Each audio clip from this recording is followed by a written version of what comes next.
welcome to your Inspyr Arts class. Today we will be learning about Alma Thomas. So here's some fun facts about Alma Thomas. Alma Thomas was born in 1891 in Columbus, Georgia. She was the oldest of 4 daughters. Her father worked at a local church and her mother was a seamstress. She would eventually move to Washington, D.C. In high school, she fell in love with art and took every single art class she could. Art was definitely a big inspiration for her, as well as her aunts, who were teachers. During this time, many places were segregated, especially schools and universities. Seeing her aunts teaching showed her that she can educate others as well. She taught art in middle school for almost 40 years. Following in her aunt's footsteps, she started her teaching career as a kindergarten teacher and dedicated 40 years to art education. However, she always wanted to be a fine artist and have her work displayed in galleries. She decided to pursue her fine arts career after retirement at the age 68. She wanted her art to inspire people to do more. She did her art in the middle of the civil rights movement in the United States, but instead of painting things that reminded people of all the bad things happening, she used color to help show the people the beauty. She said, "Through color, I have sought to concentrate on beauty and happiness rather than on man's inhumanity to man." She was the first African American female to have a solo exhibition at Whitney Museum at the age of 80. Alma Thomas broke boundaries with her art. She even has a painting in the White House. Isn't Alma Thomas amazing? Today we'll be recreating Alma Thomas's Starry Night and Astronauts. So thumbs up if you guys are ready. Great. Now before we get started, here's some quick class rules. Number 1 is to follow directions. So whatever I'll be doing here on the screen, you'll be following along on your piece of paper. Now go ahead and look for your Inspyr Arts helper, volunteer, or teacher, and give them a little thumbs up. You'll be following their directions too. Rule number 2 is to focus. Focus on our own artwork. Not our friend's artwork or our neighbor's artwork, but our own artwork. That way we can do the very best we can. Rule number 3 is respect. Go ahead and hold up one finger like this and point it to yourself. The first person I want you to respect today is yourself. Now, raise your hand if you've ever been working on a piece of artwork and it didn't turn out the way you wanted. That's happened to me a lot. Now, is it respectful if I say, "I don't like this artwork," and I crumple it up and throw it away? No. So if your artwork is not turning out the way you wanted, just raise your hand and ask for some help. The other person I want you to respect is everyone else around you.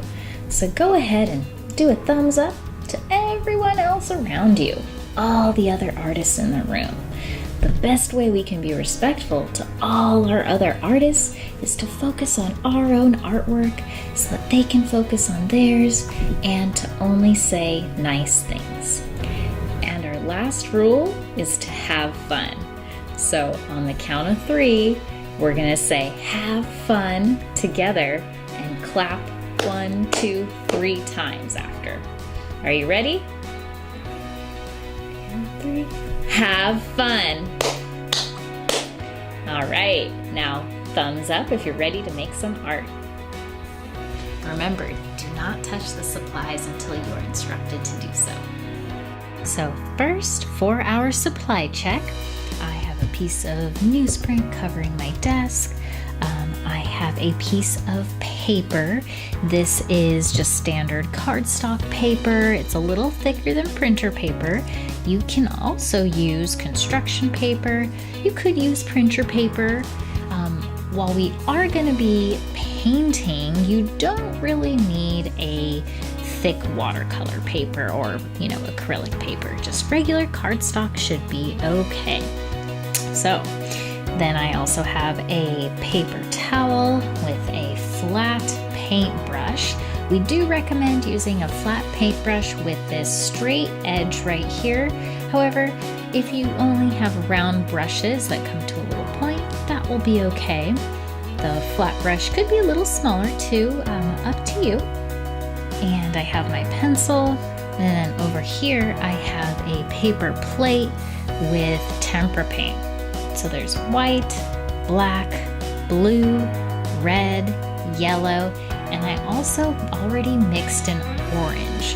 So teachers, if you need to mix an orange, I would just use more yellow than red. So getting a good amount of yellow with just a little bit of red to mix in.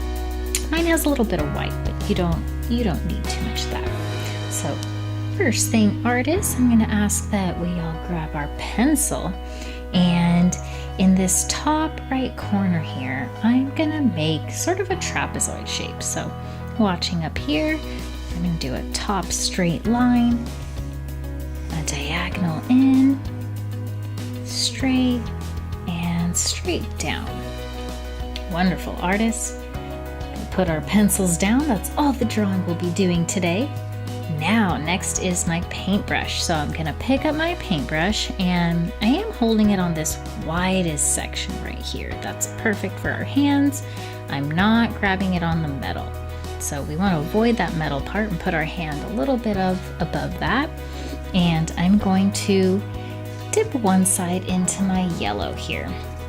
And I'm going to do a little row of yellow marks. And I'm holding my paintbrush pointing upward, placing it and dragging it down to make these little square or rectangle shapes.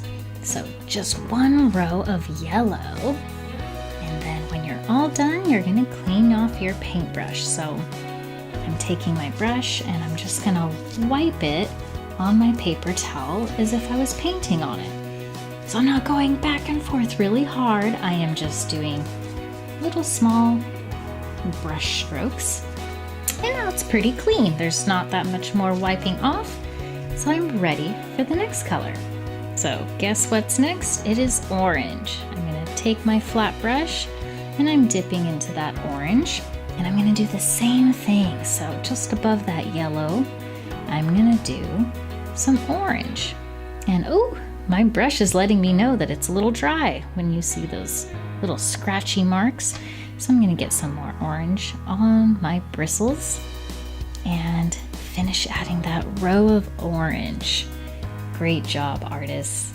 Now when you're done, you know what to do next. We take our paintbrush over to our paper towel. And if you had some trouble, notice what I'm doing with my other hand. I'm holding it down, nice and still, and then I'm gently wiping my brush.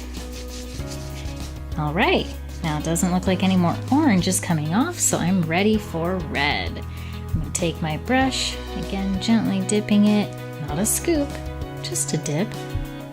And I'm gonna add my row of red little square or rectangle shapes.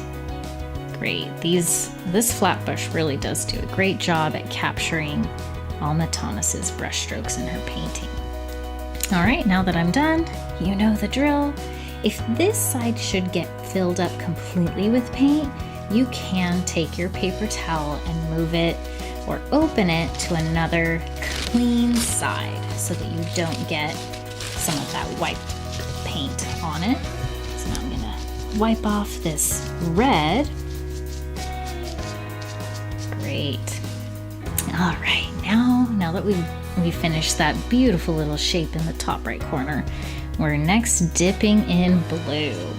So I'm gonna start on this left-hand side, and I'm just gonna start adding these little shapes. Oh, and when it gets dry, we dip. And how many times? Just one dip is usually pretty good.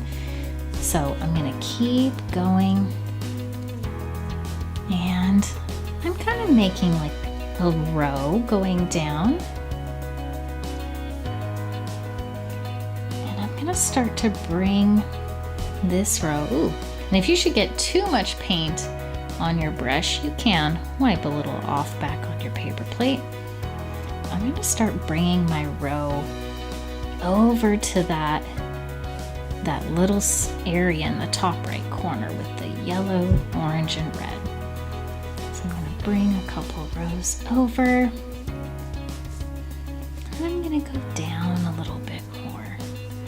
So artists, we are going to end up filling this whole page. So now I'm just going to keep going here. Cool. And then I'm gonna go back up to here to the top. And notice I'm not actually resting this hand on the paper. It's kind of floating. Now, one technique the artists do when you need a little more support is they'll actually throw down a pinky to help stabilize. But you don't have to do that. You can just have your paintbrush floating. And if some of your brush strokes are a little smaller, that's okay. Maybe you have a little small, skinny rectangle. And maybe some are a little bit bigger. So I'm going to finish this top section here. Maybe I'll do some horizontal rows, maybe some vertical. Beautiful. Thank you everyone for focusing on your art. Really appreciate that focused, quiet environment for all of your classmates to create art in. And I'm gonna keep going. If you should get a plop of paint like I did right there, it's okay. We will just keep going. There we go. Carefully. Gonna be slowly dipping in.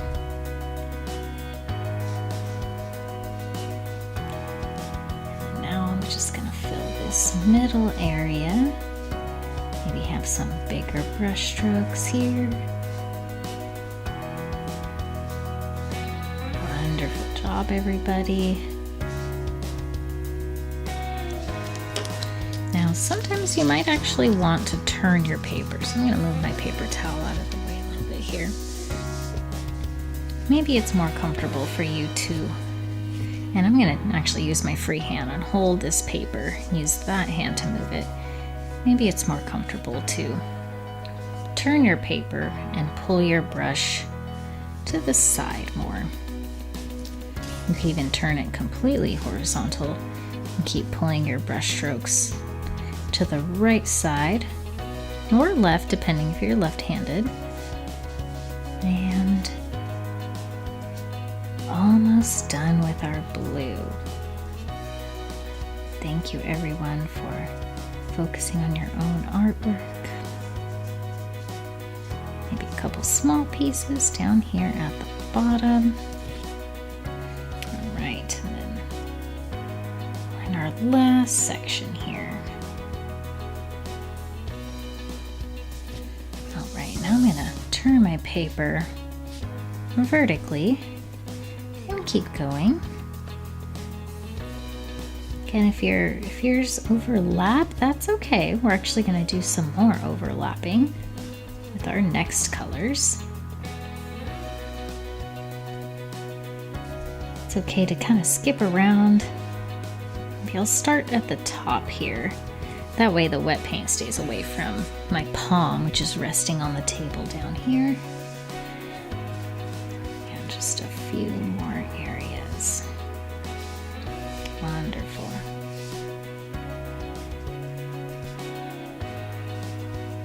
All right, thank you everyone. Keeping such a respectful, focused class environment. All right, now when we are done with our blue, I'm going to take my brush and again wipe it on my paper towel.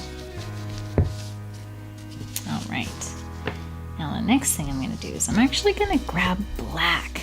So I'm dipping in my black and I'm just going to add some random overlapping black marks here.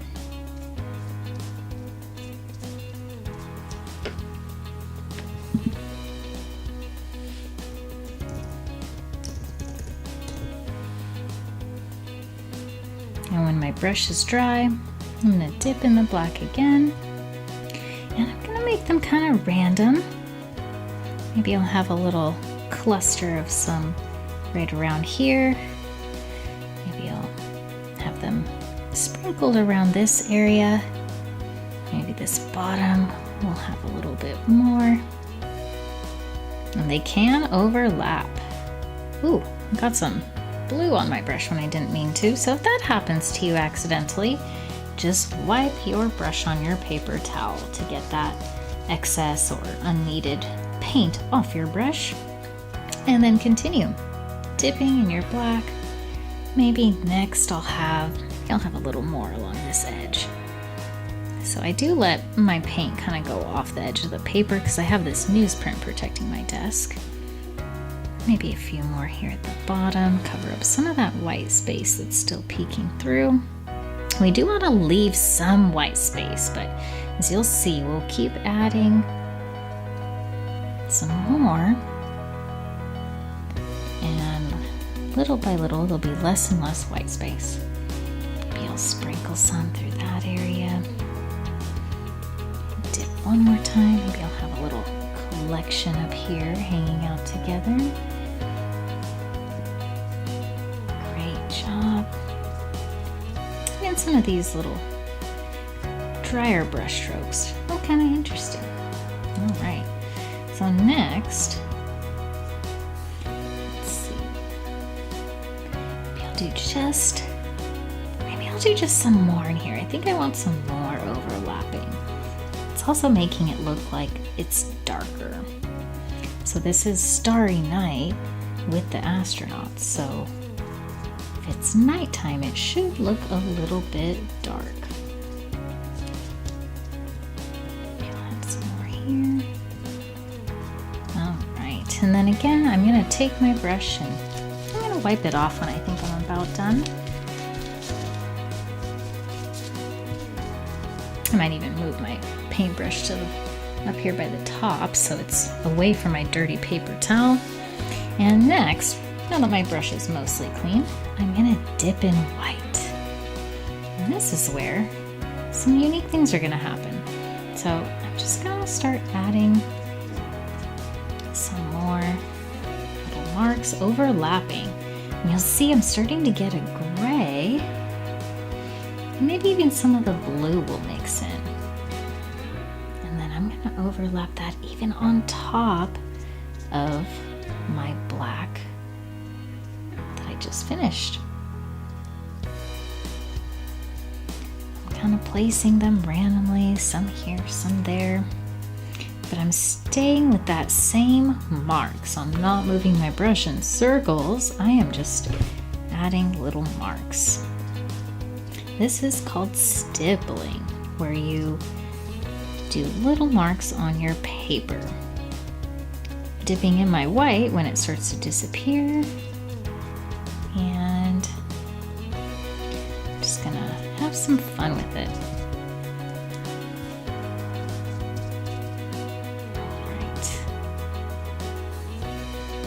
Beautiful job. Again, don't be afraid to overlap. Start getting some fun little mixes of colors. I am staying away from my beautiful red, orange, and yellow though. That's one area we don't want to layer on top of.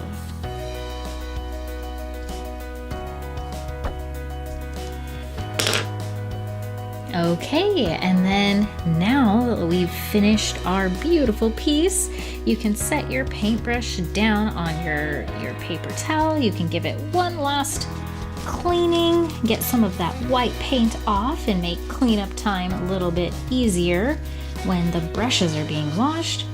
So setting down that paintbrush, and now I'm gonna hand it over to your teacher and you guys will be doing cleanup time. Thank you so much. Teachers, instructors, and volunteers, if you'd like to continue to do gallery walk in your classroom after cleanup time, make sure the artwork is left on the student's desk and pause the video now and resume after cleanup time for instructions on how to do gallery walk.